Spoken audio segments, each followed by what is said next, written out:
আমাৰ কৃষ্ণজনে গোপীৰ পৰা বাচিবৰ কাৰণে যিটোহে দৌৰ মাৰিছে আহোতে এয়া ধুতি জুট খাই গ'ল আয়ো দেহি কেনেকৈ বহি লৈছে চাওকচোন আৰু ইফালে আমাৰ গোপী সবে কৃষ্ণক বিচাৰি আলোচনাত বহিছে আমাৰ প্ৰমদাজনে আকৌ নিগনি দৌৰে দৌৰি আহি ইফালে আমাৰ কৃষ্ণৰ ওচৰ পালেহি আহি দুইজনে আলোচনা কৰিছে যে কৰ পৰা কি কম সেয়া আমাৰ কৃষ্ণই ইফালে প্ৰমদাক বুজাই দি আছে আৰু এয়া হৈছে অসুৰ কালকেতু আৰু বহুতো অসু আছে লগতে এওঁলোকক যদিহে ড্ৰেছবোৰ লগতে মেকআপবোৰ কৰি দিয়া হয় ইমানে বেছি ভয় লগা হয় চাওকচোন এবাৰ আকৌ মোৰ লগৰজনীয়ে মোহিনী নৃত্য কৰিছে আয়ো আমাৰ অকমানি কৃষ্ণটো গ্ৰুণ্ড পক্ষীৰ লগত যুদ্ধ কৰিছে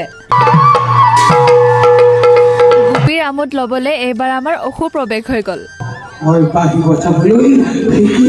কৃষ্ণদৰে বাঁহী বজাই গোপীক বলিয়া কৰিম বুলি ভাবি এয়া অসুৱে এতিয়া বাঁহী বজাব চেষ্টা কৰি আছে সঁচাকৈ ইমান বেছি ভাল লাগিছে আৰু চবে কেৰেক্টাৰটো ইমান ধুনীয়াকৈ কৰিছে তো আজি ভিডিঅ'টো ইমানে আজিলৈ আহিছো